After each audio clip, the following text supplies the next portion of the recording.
जर धमक्यामध्ये मी कुठे दिसलो तर माझ्यावर पोलिसांनी कारवाई करावी। ती जर म्हणत असेल धमक्या येतात, आता तो जो आरोपी आहे ना त्या आरोपीवरच माझा संशय आहे। तो काय लपवतोय, जो कोणचा आरोपी म्हणून नाही, तो जो आता आरोपी म्हणजे नाहीये, फिराईतदार जो आहे ना, त्या फिराईतदारवर मला आज तरी वाटतंय, आज माझ्याजवळ एव्हिडन्स नाही किंवा आणखी आता बोलायला काही नाही, पण आणखी मला वाटतं की त्याचे बरेच कारनामे पुढे येतील हळूहळू। त्या माने या व्यक्तीमुळं घुलेचा मृत्यू झाला असं घुले कुटुंब म्हणतंय, किंवा त्याला सोडवायला गेला म्हणजे त्याच्यामुळेच झाला ना। पण हे मानेला मारण्यासाठी का गेलते त्याचा खुलासा कोणी करणार आहे का? की मानेला मारायला ही का गेले? गुल्याला नाही मारायला आले म्हणते नाही, मानेलाच मारायला आले। मग मानेलाच मारायला का आले? कुटुंब किंवा त्याची काय जी मारेकरी जी आरोपी आहेत ती त्यालाच मारायला का गेले ह्याचा पण खोला तपास झाला पाहिजे ना। आणि राहिला विषय की आता जी काही कुठला ह्यानी असं केलं त्यांनी तसं केलं ते म्हणणं राजकीय मंडळीचं, त्याच्यावर मला जास्त भाष्य करायचं नाहीये। पण माझा मुलगा जर आरोपी असेल तर त्यांनी तपास चालू आहे, त्यांचा तपासात आरोपी असेल तर त्याला करतील आरोपी, काय करायचं ते ठरवतील। ही स्टोरी फक्त कुठंतरी रिपीट करायची आणि अशीच घटना घडली मग अशीच घटना घडवायची, ही मिरर कॉपी करायचा प्रयत्न आहे। कॉपी टू मिरर असं नाही होणार, कारण तुमची घटना तुमचे संतोष देशमुख मध्ये कमीत कमी 100 कॉल असतील, कमीत कमी ऑन द रेकॉर्ड। माझा हा सिंगल बी कॉल दाखवा, एसपी सोडून मी कोणाला काही बोललो। आणि एसपींना सुद्धा मी पहिला फोन याच्यासाठीच केला की बाबा बीड जिल्ह्याची अशी बातमी, ती नेमकं काय ते मला प्रेझेंट करा। आणि त्यांनी मला ब्रीफ केलं, लोकप्रतिनिधी माझा अधिकार आहे, तुम्ही मला कोणी विचारलं काय तर मी काय सांगणार, आणि त्या पद्धतीने मला ब्रीफ केलं। मी ते सर्वांना बोलत राहिलो। मला त्याच्यात त्यावेळेस पीएसपी साहेब म्हणले नाही तुमचा मुलगा येतो याच्यात किंवा मुलाचं नाव आहे, काहीच नाही। मग दुसऱ्या दिवशी कुठून आला माझा मुलगा? म्हणजे त्याच्या अगोदर खासदाराची चर्चा चालली, पण खासदार 15 दिवस तिकडच आहे म्हणल्यानंतर म्हणजे आता मुलगा घ्या, अशी हिस्ट्री आहे। आणि माने हा व्यक्ती मानेलाच माराय का आले हा माझा मूळ प्रश्न आहे। त्याला कुठेतरी मानेलाच का मारायला आले, आणि माने कोण आहे? मानेला मारायला माने गुंड नाही म्हणतात, दादा नाही म्हणतात, पैशावाला नाही म्हणतात, कुणीच नाही। मग माने सारखा एक कुठेतरी हॉटेलवर काम करणारा एक कर्मचारी बिचारा, तो उपजीविका त्याच्या एवढ्या हलाखीची परिस्थिती असल्यावर भागवतो असं म्हणतात, तर मग ह्याला मारायला कशामुळे मारायला आले ह्याला? मग सुनी जवळ येऊन काही लोक आले म्हणले, त्या काही बाईट बघितले मी एक जणांची की तिकडूनच कट रचून आले, कुठून मानेलाच मारायला कट रचून आले। कट रचला कुठं तर आता कुठं रचला त्याच्यात त्या फिर्यादीच्या अगोदर बाईट मध्ये म्हणलेत खासदारांनी रचला, पण फिर्यादीत नाही तसा कट रचला असं वाक्य, फिर्यादीत वेगळंच आहे। ते फिर्यादी जो जॉब ऍडिशनल घेतलाय पुरवणी जॉबात म्हणले की काहीतरी मला अँब्युलन्स मध्ये, बहुतेक असंच आहे ना, बघितला एफआयआर तुम्ही कोणी तर मी काय बघितलं नाही, पण मला जेवढी माहिती कळाली त्याची की अँब्युलन्स मध्ये कुठंतरी माझ्या ह्याने सांगितलं, मयतानी सांगितलं असं त्यांनी म्हणलेलं आहे। पण त्याच्या अगोदर तर तुम्ही हे असं कुठं म्हणलंच नाही। मग हे नेमकं काय प्रकार घडतात? मग ही माने कोण?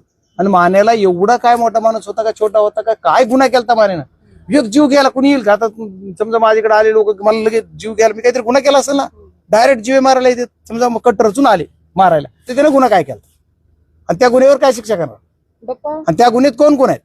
तो मानेच आहे कारण की त्याच्या मागून कुणी आहे का? ती काही एखादा गुन्हा केला म्हणून ती गुन्हाला पिण्यासाठी ही स्टोरी रचली जाते, याचा तपास व्हायला पाहिजे। आणि तपास मी करायला होणार ना, म्हणजे हे मी तुम्हाला ओपनली सांगतो की ह्याचा तपास मी करायला होणार। लोकप्रतिनिधी माझी जबाबदारी त्याचा तपास करायच लावणार। आणखी एव्हिडन्स माझ्या हातात उद्याच्याला येतील, सगळे आलेत आता बरेच, कोणाचे मोबाईल जप्त झालेत, काही पोलिसने बरं काही केलंय। पोलीसचं काम आहे ते, मला पोलीसच्या तपासावर बोलायचं नाही, नाहीतर कसं असतं शक्यतो आरोपीचा, पण एखाद्याला वाटतं की आता आरोपी नाही मी, तरी माझा फोन जप्त केला, आता माझं सुद्धा करू शकतं, माझं एमपी म्हणून नाही करू शकणार, माझ्या मुलाचा फोन जप्त करू शकतात, तपास नेऊ शकतात, पोलिसांचा अधिकार आहे, माझा करायला परमिशन घ्यावं लागेल ते बी करू शकतात।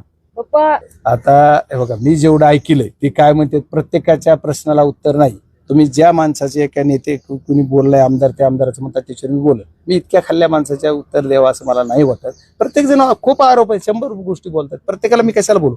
माझी तुम्हाला विनम्र विनंती आहे, मला सुद्धा काही गोष्टी विचारताना तुम्ही ज्या तुम्हाला अपेक्षित आहे माझ्याकडून, ज्या ह्याला न्याय मिळण्यासाठी तेच विचारा, पेटवायसाठी नाही। असं म्हणजे तुम्ही पेटीत असं नाही म्हणायचं मला। पण एक विषय असा आहे की कुणाच्या आडून कोण राजकारण करते, कोण जातीवाद करते, हे ज्यांना वाटतंय, ज्यांना म्हणायचे ती म्हणत असतात, पण सत्यता काय ती पोलीस तपासते, पोलिसांनी तपासावं ना। त्याच्या आडून मी म्हणलोय कुणाच्या आडून कोण हे करते का असं, याच्यावर आज बोलावं असं मला नाही वाटत।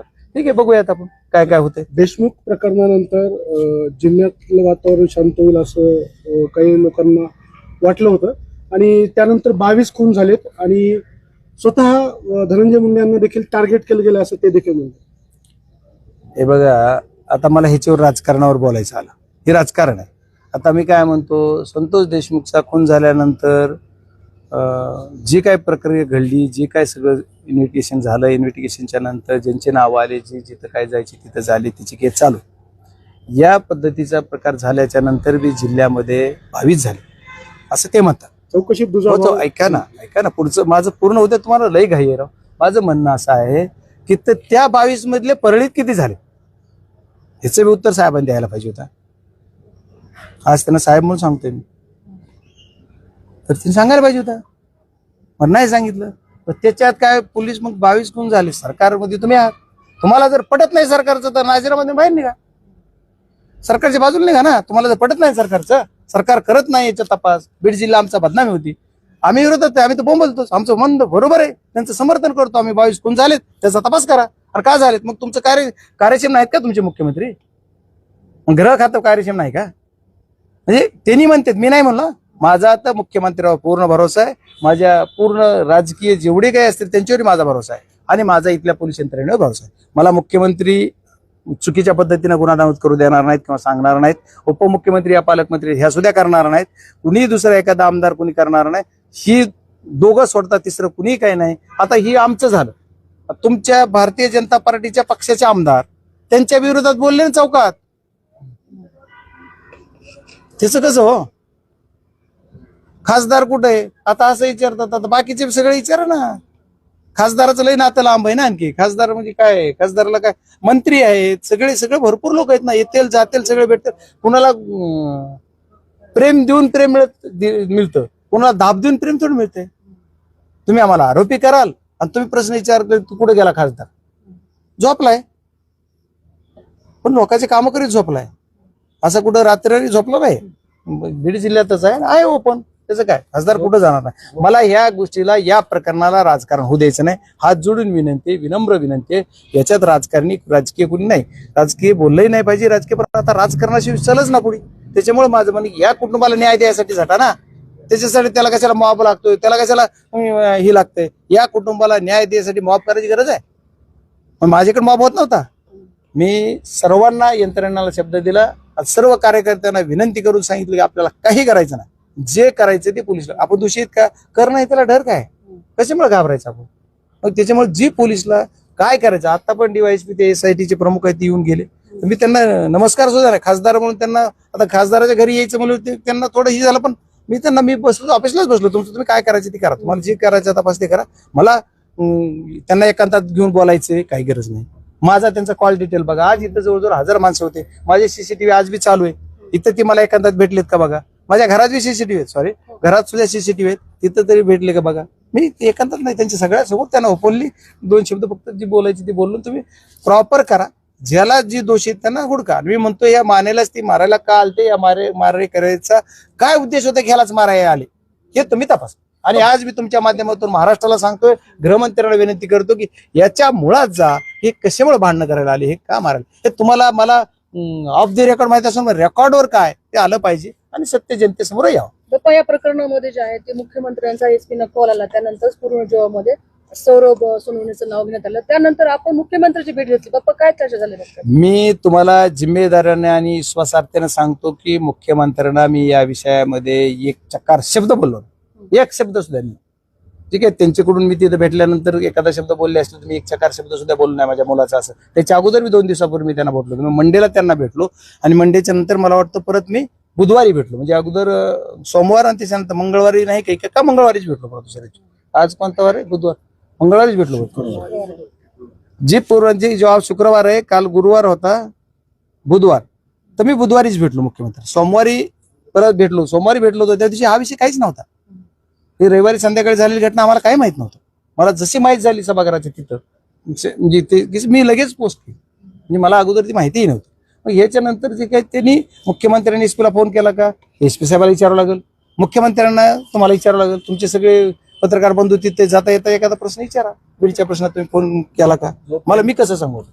जोपर्यंत नाही ते SP ला जोपर्यंत 10वा आरोपी आरोपीला पोलीस अटक करणार नाही, तो अटक जर नाही केलं तर येणाऱ्या काळामध्ये मोठं आंदोलन छेडणार असल्याचा देखील इशारा दिलेला कुणी दिलाय सर? धनंजय मुंडे. नाही, मी त्यांचं नाही ऐकलं. ठीक आहे, त्यांना त्यांना काय करायचं, त्यांचा अधिकार आहे ना. असं काय त्यांना छेडता येतं आणि दुसऱ्याला येत नाही असं थोडंच आहे. मी तर सांगितलं त्यांना, पण त्यांच्यावर मला त्यांनी जेवढं बोलायचं तेवढं त्यांनी ठीक आहे बोल, त्यांनी छेडू द्या ना, त्यांनी छेडतील. आम्हाला काय आंदोलन प्रशासनाला धरायचं नाही. आम्ही विरोधी पक्षात असून सुद्धा प्रशासनाला आम्हाला कुठेही वेटीस धरायचं नाहीये. प्रशासनाला मदतच करायची, चाहे आम्ही सरकारच्या बाहेर आहोत तरी पण आम्ही सरकारला मदतच करणार आणि आम्ही पोलीस प्रशासनाला मदतच करणार. आता तुम्ही सरकारमध्ये बी राहता आणि आंदोलन बी करता, तर ती का करतात? तुम्हाला सरकारमध्ये असून आंदोलन करायची का वेळ आहे? सरकार तुमचं, आमदार तुम्ही, मंत्री तुम्ही, सगळं तुम्ही, मग का आंदोलन करता? म्हणजे तुम्हाला कुठेतरी खोटं करायचं याचा अर्थ असा दिसतो. मला माहित नाही. विलास गुले हत्या प्रकरणानंतर जे आहे ते तात्काळ बीड जिल्ह्याचे खासदार बजरंग सोनवणे हे मुंबईला निघून गेले मुलाला वाचवण्यासाठी, असं देखील आरोप करण्यात आलेला आहे. सांगा. कुठंच वाचलं आहे मी, बघितलं नाही. हे सगळं आजच आज झाले सगळं. आणि आज बोलले. त्यालाच धरून पण बोलले.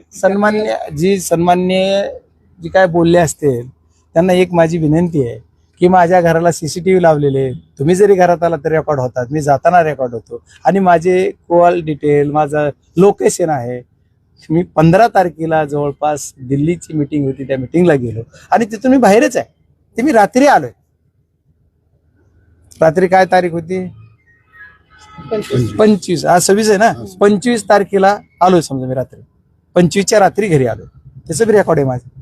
आणि मी मुंबईत का होतो? सुप्रियाताईच्या मुलीचं लग्न असल्यामुळे मला 19 तारखेला आणि 20 तारखेला जबाबदारी होती. त्या लग्नाच्या संदर्भात जबाबदारी म्हणजे माझी कर्तव्य होतं, त्याच्यामुळे ते 2 दिवस मी तिथे मीडियानं बघितलंय ना मला नाही. आता सगळं ते मुख्यमंत्र्यांच्या बरोबर मी कंटिन्यू होतो पंजाबच्या. त्यांना मी घेऊन येणं, हे माझ्या कुटुंबातला सदस्य म्हणून मी त्यांच्या बरोबर अटेंड करायला त्यांना होतं, आणणं. त्यांना दुसऱ्या दिवशी मला रविवारी सोडायचं होतं, त्यांना सोडायला. मग त्याच्यामुळे रविवारी तिथंच होतो, शनिवारी तिथंच होतो. 20 तारखेला 21 तारखेला ही घटना 20लाच घडली, 21लाच घडली समजा. आणि मग पुन्हा वाचवायला कशाला गेलो मुंबईला? त्यांना ते कसं रात पळायची सवय ज्यांना येते तसं बोलतात. मला रातचं पळायची सवय नाहीये. मी दिवसात सगळं करतो आणि दिवसाच्या सवयी मला आहे. जिल्ह्याचे खासदार असताना पीडित कुटुंबाची भेट घेतली नाही असा देखील त्या ठिकाणी आरोप करण्यात झालं ना. आता म्हणलो की आताच मी, पीडित कुटुंबाने मला आरोपीच्या पिंजऱ्यात बसवलं, त्याच्यामुळे मला माफ करावा की मी त्या कुटुंबाला, मी आरोपी असताना कसा जाऊ? मीच आरोपी. आता मी म्हणतो तुम्हीच मला मारलंय, मग कसं तुम्ही कसं मला भेटायला येणार? अपेक्षा तरी काय करताय? मला भेटायला जाणार असं मी ऑलरेडी डिक्लेअर केलेलं होतं. तुम्ही बघा माझं सोशल मीडिया अकाउंट. मी येणार म्हणून की बीडला आलो की मी 2 दिवसात बीडला जाऊन कुटुंबाची भेट घेणार, पण मी आलोय, पण मी नाही गेलो. आता तुम्ही मला आरोपी केल्यावर आलोय मी, आता कसं करणार मी? आता आरोपीलाच जायचं का? मग तुम्ही जाऊन काय करायचं? मग मला तुम्हाला असं काय, तुम्हाला मी गेल्याच्या नंतर मला कसं काय होतं हे बघायचंय का तुम्हाला? तशी इच्छा असली तुमची तर सांगा, आमचं काही म्हणणं नाही. पण आरोपी मला केलं नसतं तर मी 100% गेलो असतो. आणि माझा आरोप ज्यावेळेस कमी होईल माझ्या मुलावरला, त्यावेळेस आम्ही ते बी विचार करू ना. काय माझा दुश्मन आहे का? तो रमेश गुले सुद्धा माझ्या जवळ आलेला आहे, माझ्या बरोबर कधी कधी इकडे तिकडे मला भेटलेला आहे. त्याच्या भावाची एवढी जेवढी ओळख नसली रमेश गुले, ते आता जो फिर्यादी आहे त्याची माझी चांगली ओळख आहे. आता पण ती ही कशा ओळखी आहे? 5-10 वर्षापूर्वीच्या ओळखी वेगळ्या झाल्या तर आताच्या जिल्ह्याची ओळख थोडी वेगळी राहायला लागली, त्याच्यामुळे प्रॉब्लेम आहे. खूप खूप धन्यवाद.